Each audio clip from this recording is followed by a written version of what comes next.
Hey everyone, welcome to today's Explainer. So, we're going on a bit of a journey today. We're going to crack open this classic, age-old tale and uncover what I honestly think is a massive, life-changing superpower that's been hiding right in plain sight. We're talking about life's crazy, unpredictable twists, and more importantly, how we can actually handle them with this brilliant sense of peace. Let's just jump right in. Let me start by asking you something.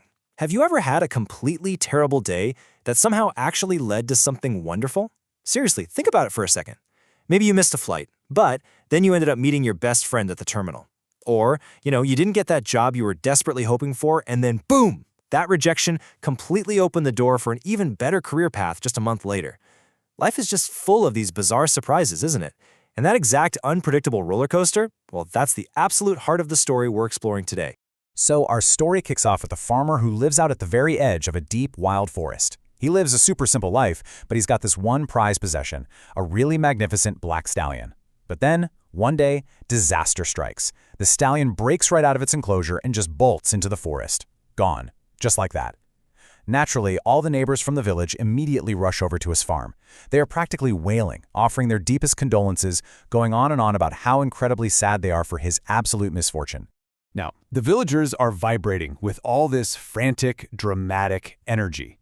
But the farmer, he just looks out at his empty stable, takes this deep breath, and calmly acknowledges the facts. He says, "My horse has run away. That is true." And then he takes this long, thoughtful pause and adds something just incredibly profound. He simply says, "Good thing, bad thing. Who knows?" He doesn't panic, he doesn't cry, he's entirely unbothered by the whole shebang. The villagers literally think he's lost his mind, but eventually they just leave him alone to get back to their daily work. What's super interesting here is this extreme contrast in mindsets that we're seeing right out of the gate. On one side, you've got the villagers. Now, they represent our brain's default setting, right? They're highly emotional, they're instantly reactive, and they're so quick to label an event as an absolute disaster before the dust has even settled. But on the flip side, we have the farmer.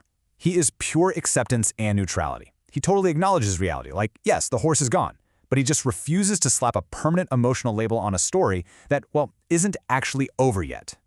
And man, it's a good thing he didn't, because just a few weeks later, the narrative pendulum swings wildly right back in the other direction.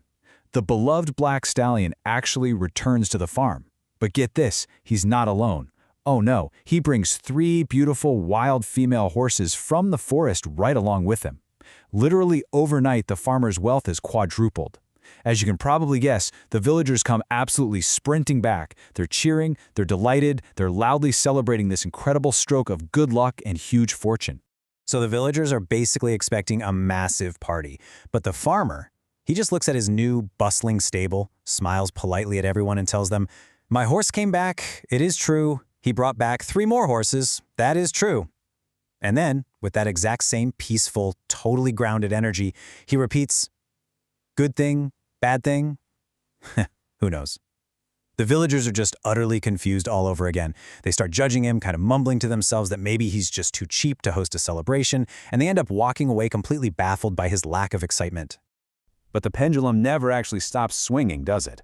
See, the farmer has an 18-year-old son who helps him work the fields. And naturally, the young guy decides to try and tame one of these new, wild horses. But things go wrong. The wild horse kicks him, he falls hard, and he suffers a really terrible, painful fracture to his leg. He's completely bedridden. Once again, the villagers return, but this time they're shaking their heads, declaring that those wild horses were actually a terrible curse from the start. The villagers are absolutely convinced this is the ultimate tragedy. I mean, how could a broken bone and a young boy in severe pain not be a completely bad thing, right? But the farmer just sits quietly by his son's bedside. He deeply acknowledges the boy's pain, he tends to the broken bones, he cares for him really gently. And yet, when he speaks to the panicked villagers, he simply says it again. Good thing, bad thing, who knows?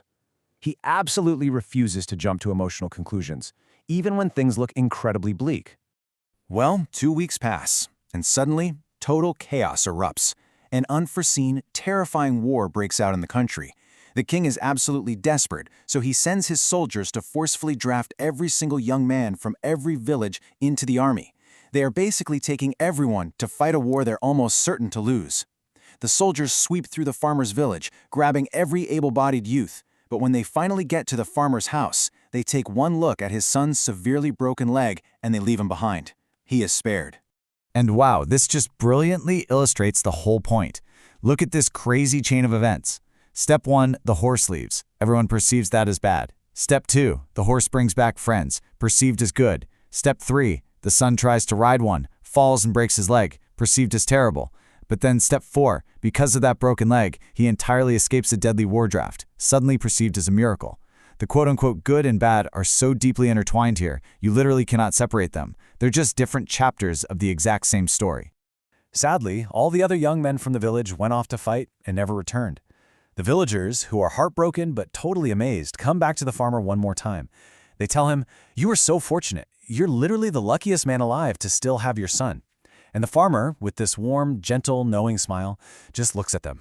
He acknowledges the truth that his son is still with him, and he softly says, "Good thing, bad thing, who knows?" But wait, because the story actually goes on. As time passes, the son's fracture completely heals. He's healthy and strong again. Now remember, the whole village is grieving and heavily lacking the manpower to actually tend their fields. So the farmer's son steps up. He goes from farm to farm, using his family's horses, helping all the neighbors plow their fields and rebuild their harvest. He brings life, food, and hope right back to this devastated village, which prompts joyous, beautiful celebrations from the very neighbors who used to judge them. So, the pendulum swings right back to joy. From a runaway horse, to a broken leg, to a spared life, all the way to a village saved. The cycle is infinite, and so the farmer's wisdom remains our guiding light through the whole thing. Good thing, bad thing, who knows? Let's zoom out for a second and see how this actually builds into our real lives. The farmer's attitude actually has a name. It's called equanimity. It's a pretty gorgeous word, isn't it? Equanimity basically means mental calmness, composure, and evenness of temper, especially in a difficult situation. Think of it as a psychological superpower. It is the ability to stand right in the middle of a swirling storm of unpredictable events and somehow keep your heart and mind perfectly, wonderfully balanced. So the really crucial question is, how do we actually practice this? How do we build this kind of unshakable resilience in our own lives? Well, first we have to suspend our immediate judgment. When something happens, we have to stop rushing to label it a total disaster. Second, we have to accept that the full story is unwritten. You're only reading chapter 3. You have literally no idea what chapter 10 looks like. Third, actively step off the emotional roller coaster. You do not have to absorb everyone else's panic, just like the farmer didn't absorb the villagers' drama. And finally, focus on the present moment. Deal with the facts of right now rather than the fears of tomorrow. Which brings us to our final thought for today. The next time life throws a massive, totally unexpected curveball your way, and trust me, it absolutely will, how are you going to handle it? Are you going to strap yourself into the emotional roller coaster, screaming at every single dip and turn? Or will you take a deep, calm breath, channel your inner farmer, smile softly at the unknown, and simply say, who knows?